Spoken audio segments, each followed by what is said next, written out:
Hello, bachcho. Let's read this question. So this question says, on an open ground, a motorist follow a track that turns to his left at an angle of 60 degree after every 500 meter, starting from a given turn. The displacement of the motorist at the third turn. Third turn पर उसका क्या बताना है आपको?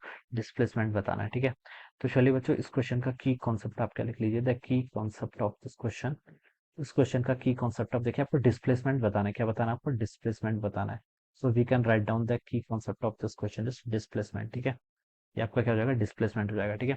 On an open ground a motor वाला क्या कर रहा है? Follow a track that turns to his left at an angle of 60 degree after every 500 metre. मान लीजिए इसने यहाँ से स्टार्ट किया, ठीक है। तो पहला टर्न तो देखिए चलिए हम टर्न आगे से काउंट करेंगे, ठीक है। यहाँ से इसने स्टार्ट किया, ठीक है। तो ये आपका ऐसे मूव करेगा, ऑलराइट। तो ये आपका ओ से लेकर ए तक गया। कितने डिस्टेंस है? 500 मीटर दे रखा है, ठीक है। ये आपको 500 मीटर दे रखा है। इसको मैंने मान लीजिए ओरिजिन मान लेता हूँ। पहला इसने ए तक चला गया, यहाँ तक 500, ठीक है। ये एंगल कितना? 60 डिग्री। इसको जाना तो बच्चों ऐसे चाहिए था, लेकिन इसने फिर एक टर्न और ले लिया, ठीक है। तो बच्चों देखिए ये एंगल कितना होगा? इसको देखिए ज्योमेट्री थोड़ी ध्यान देनी पड़ेगी, ठीक है। 60 डिग्री ये था, फिर इसने 60 डिग्री का और टर्न लिया। तो 60 देखिए, अगर मैं यहाँ पर इसको 90 एज्यूम कर लूँ, तो बच्चों ये एंगल कितना होना चाहिए? 30 डिग्री, ठीक है। फिर इससे एक 30 डिग्री और यहाँ पर, क्योंकि 60 डिग्री का इसने टोटल टर्न लिया, ठीक है। तो ये आपका कितना हो जाएगा? 60 डिग्री। तो ये आपका इस तरीके से मूव करेगा, ठीक है। ये डिस्टेंस कितनी थी आपकी? 500 मीटर। ये डिस्टेंस भी कितनी? 500 मीटर। तो हम इसको थोड़ा आगे एक्स एक्सटेंड कर देंगे, ऑलराइट। क्योंकि डिस्टेंस तो देखिए बराबर ही ट्रेवल कर रहा है ना, डिस्टेंस ऑफ ये 500 ही है, ठीक है। ये हो जाएगा, ऑलराइट। तो ये आपका यहाँ कहीं पहुंच जाएगा ऐसे, ठीक है। ऐसे पहुंच जाएगा, ठीक है। देखिए ये साइड और ये साइड इक्वल है, ठीक है। ये तो बच्चों आपका आइसोस्केलेस ट्रायंगल बन जाएगा, ठीक है। आइसोस्केलेस ट्रायंगल की क्या प्रॉपर्टी होती है? आइसोस्केलेस ट्रायंगल की प्रॉपर्टी होती है, ऑलराइट, ठीक है, या ये बन जाएगा, ठीक है। ये 60 डिग्री का एंगल था। तो बच्चों देखिए, अगर मैं इसको ऐसे बैकवर्ड डायरेक्शन प्रोड्यूस करूँ, तो this angle also should be 60। ये एंगल भी कितना होना चाहिए? 60 होना चाहिए, ठीक है। तो देखिए ये आपका जस्ट इसके अपोजिट अपर एंड पर पॉइंट हो जाएगा, ऑलराइट। ऐसे समझ सकते हैं। देखिए मैथमेटिक्स से हम चीजों को बहुत इजीली एनालाइज कर सकते हैं। ये 60 होगा तो 120 हो गया टोटल। ये आपका आइसोस्केलेस ट्रायंगल है, क्योंकि ये साइड और ये साइड इक्वल है, ठीक है। तो 120 ये हो गया टोटल। आपका कितना होता है? 180। तो 30 डिग्री ये होना चाहिए, 30 डिग्री का एंगल आपका ये होना चाहिए। ऐसे आप इसको क्या कर सकते हैं? एनालाइज कर सकते हैं, ऑलराइट। ऐसे आप क्या कर लीजिए, इसको एनालाइज कर लीजिए, ठीक है। दो दो अभी तक कितने टर्न हो गए? देखिए अभी एक टर्न इसने यहाँ पर लिया, ठीक है। और एक टर्न ने आपका यहाँ पर लेगा, ठीक है। ये देखिए बच्चों, आपका इसकी जो ज्योमेट्री है ना, जिस पाथ में चलेगा, ये हेक्सागन बन जाएगा। क्या बन जाएगा? हेक्सागन। देखिए देखने से पता चल गया अब तो हमें, ठीक है। ये हेक्सागन बन जाएगा। तो देखिए इसने एक 60 डिग्री का एंगल ऐसे लेगा। तो ये इसका फर्स्ट टर्न था, ठीक है।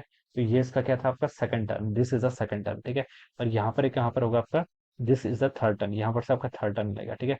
और ये डिस्टेंस देखिए, सारी डिस्टेंस आपकी इक्वल है। ये डिस्टेंस भी इक्वल है, ये डिस्टेंस भी इक्वल है, ये डिस्टेंस भी इक्वल है। तो बच्चों ये तो हमें पता चल गया हेक्सागन बन जाएगा। तो इसकी ज्योमेट्री देखिए ऐसे होनी चाहिए। अगर मैं इसको कंप्लीट भी कर दूं ना, तो आपका इस तरीके से इसका पाथ बन जाएगा, ऑलराइट।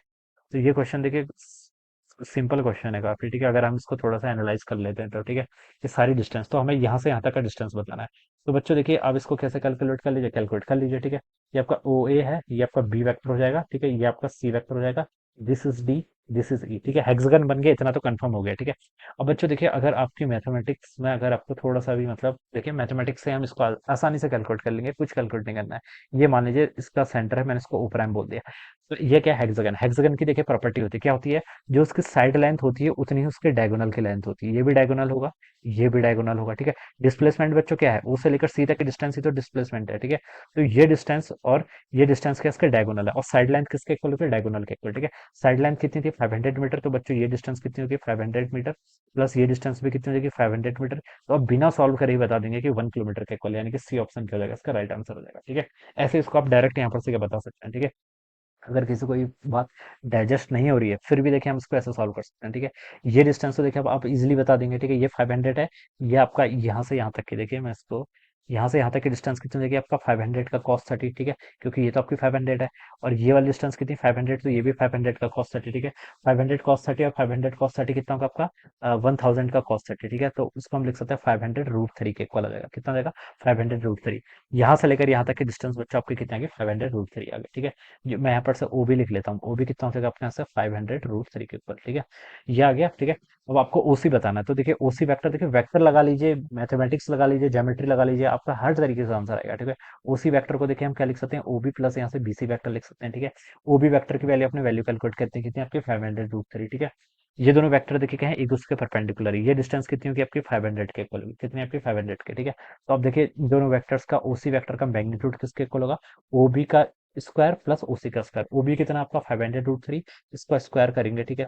चलिए अभी ऐसे ही लिख लेते हैं, ठीक है, क्या पता कुछ सिंपलीफाई हो जाए। बीसी की लेंथ कितनी 500, तो ये आपका 500 का स्क्वायर हो जाएगा, ठीक है। यहाँ पर से देखिए 500 का स्क्वायर, यहाँ पर भी आपका 500 का स्क्वायर, दोनों साइड है तो 500 को मैं बाहर लेके आ गया अंडर रूट से बाहर। √3 का स्क्वायर करूंगा तो 3+1, ठीक है। तो आपका 3+1 पर 4 का 4 अंडर रूट पर 2, तो 2 × 500 1000 मीटर, यहाँ से भी देखिए सेम आंसर आएगा। कैसे भी सॉल्व करो, ज्योमेट्री लगा लो, ट्रिग्नोमेट्री लगा लो, आंसर आपका सेम ही आएगा, ठीक है। बस आपको करना अच्छे तरीके से, ठीक है। और सबसे सिंपलेस्ट तो लेकिन ये था, देखिए आपको हेक्सागन की प्रॉपर्टी पता होनी चाहिए, ठीक है। ये प्रॉपर्टी बहुत जगह यूजफुल है कि जो आपके साइड लेंथ होती है वो किसके इक्वल होती है, उसके डायगोनल के इक्वल होती है। ये हेक्सागन की आपकी प्रॉपर्टी होती है, इसका आप प्रूव भी कर सकते हैं, ऑलराइट। तो 100 मीटर 1000 मीटर के इक्वल हो जाएगा, तो सी ऑप्शन क्या हो जाएगा इसका राइट आंसर, ऑलराइट। तो इस तरीके से हम क्या करेंगे, इसे सॉल्व करेंगे। So I hope you all understood this concept. All the best and thank you so much.